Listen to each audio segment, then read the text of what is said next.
angio, which is definitely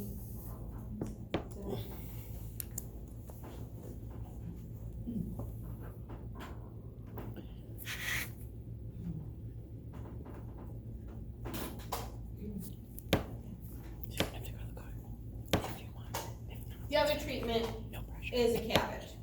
So with the, sending somebody to the angiogram or the angioplasty for stent placement,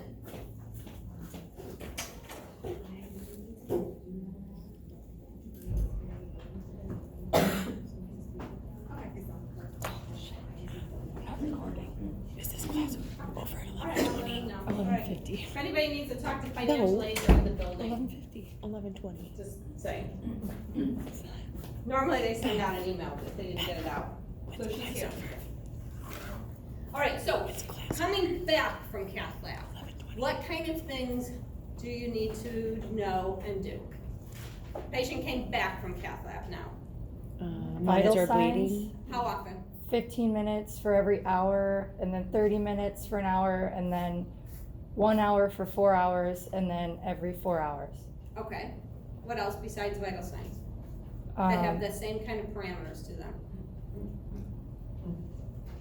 Your monitor for bleeding. Assessing the site. I need to assess the site. Are they gonna have to lay flat for a certain amount of time? They are gonna have to lay flat. One sec, I'm gonna come back to that thought. What are you saying? Max? Not necessarily, no. I've already done the lab, so you're okay right now. So far, every 15 minutes, you've said vital signs, I need to check the site. What else do I need to check? You have to keep the leg straight. Yes, we're gonna come back to that thought with the laying flat. I still need to assess something. Like if it was in the, like the pulse distance. The pulses, which pulses? Distal pulses.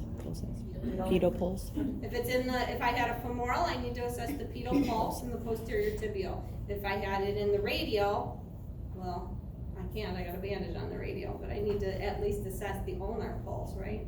And the fingers, the circulation. So I need circulation and pulses, I need dressing check and vital signs every 15 minutes for an hour, every 30 minutes for an hour, and then that whole, make sure that you follow that whole protocol.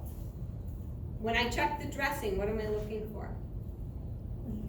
Bleeding. It's an artery. What happens if I see bleeding? What do I need to do? Put sandbags on it. Pressure. It depends on how much bleeding I see, how far away if it is from the procedure, but certainly I'm gonna need to hold pressure, and it's a significant amount of pressure. I also need to circle the dressing to see if the bleeding is getting larger. Remember, bleeding can be retroperitoneal, so you need to look underneath the person and behind them. You may see there's like a little bleeding here, but you've got a puddle here. It's kind of like, think maternity, think postpartum hemorrhage. So those are things you have to do when they come back from cath lab. The other thing is, keep the extremity, the leg, if it was done with the leg straight, and they have to keep the head of the bed elevated no higher than 30 degrees. How long would they lay flat for like Is that? it 8 hours? It depends on the closure device that they have used. So it could be 6. It really depends on what closure. There's many different closures on that they use. What else do you need them to do? They're on bed rest, right? They're on bed rest. Yes, we have to keep the legs straight. Head of the bed no higher than 30. Increase their fluids. Yes, until what? They're gonna come back with an IV, and then I need them to drink. Why? To replace any fluids lost To and prevent an embolus? To get the dye out. Oh. yeah, To flush for the kidneys kidneys. with the dye. So the whole liter of fluid that they've got running Never. is gonna run in, then I can head block it, and I need to encourage them to drink. Now, possibly before they went to cath lab, if they're a diabetic, what do we need to know? Metformin. Yeah. If they have metformin, and if they were taking metformin, how long do they have to hold it for? 48 hours. At least 48 hours. And I need to watch their kidney function.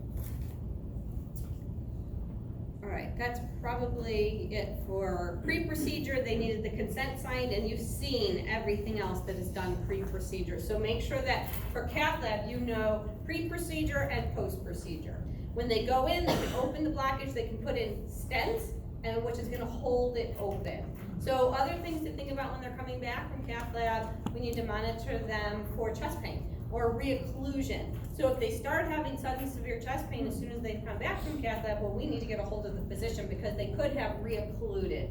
So that is a possibility at that point in time, and they need to be on the monitor.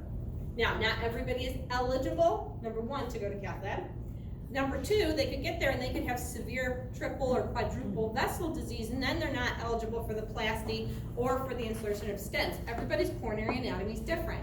In which case, they may need to either go for an elective CABG if they have CAD and we know that and they haven't had an MI, or even if they're having an MI or have had an MI, they need to get reopened, so they're gonna need to go for a CABG. So conventional CABG, you're gonna need to know the teaching, the prep for it, to prepare a patient that is going for a CABG.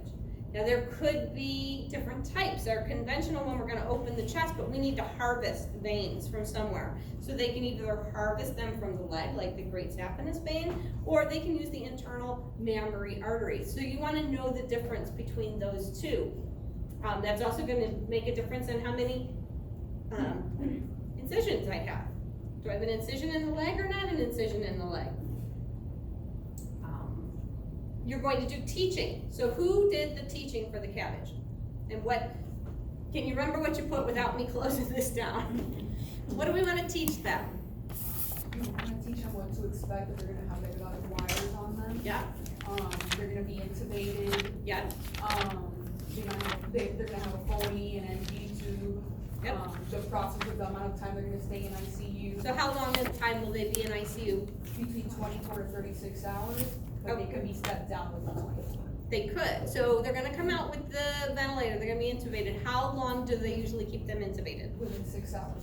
We're gonna start weaning and extubate within 6 hours.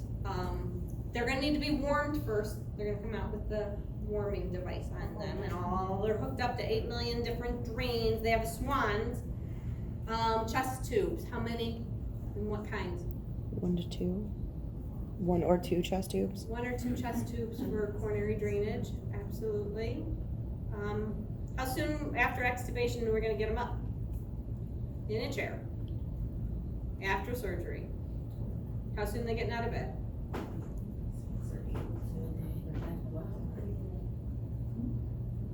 Is it as soon as possible? So if it was as soon as possible, what would you give a time frame? Number of hours past surgery? Well, they're still intubated for Right, so after intubation. probably within 6 to 8 hours. They will be up, as long as they got off the vent. Mhm. So we need to think about just normal, like if they're off the vent in the 6 hours, we could probably have them up in a chair within 8, let's say. 24 hours in the ICU minimum. Could be longer, just depends. What do we expect on their chest? Besides the chest tubes that we talked about, what else is gonna be there? Medial, sternal, and We're gonna pleural have a chest suture. tubes. They'll be covered with probably a Primford dressing. But what else is gonna be sticking out of their chest? Drains. Well, we talked about the chest tubes, which are your drains. And wired. Pacer Epicardial wires. pacing wires. Epicardial pacer wires. So at what point do the pacer wires and the chest tubes come out?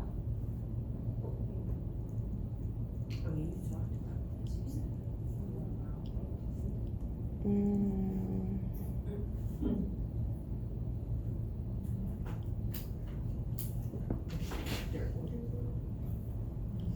When there's minimal drainage. Well, about day 3. They're gonna watch the amount of drainage, certainly. They're gonna go to the step down unit, so say they get in the IMCU after ICU. The wires in the chest tube will probably still be there, but about by day 3, they should probably be removed. Total length of stay. It says that, but that is a lie, because it's shorter now. When I wrote this initially, it was longer. 4 to 5 days, total hospital stay for a perfect CABG. Now, certainly it can extend 7 to 10 days, depends on if they've had complications or any of the process has taken a little bit longer. So what kind of things do we need to teach them about sternal precautions? splinting, coughing and deep breathing, incentive spirometry, all those things to prevent pneumonia, but they're gonna need to splint. How long until they can drive, go back to work?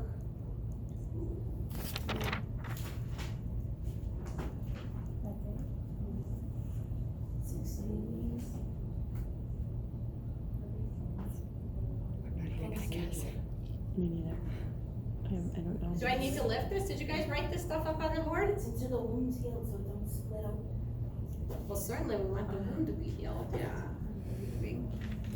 Could be a good 6 weeks. What about lifting? No more than 5. What's the limitations on lifting? 5 pounds?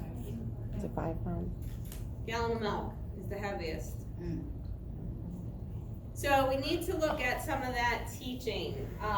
Certainly, we need to let them know that they're going to be on the bypass machine, meaning that their heart is gonna stop and then the bypass machine is gonna circulate for them. Depending on the number of locations of blockages, there could be between 1 and 7 bypasses that are occurring.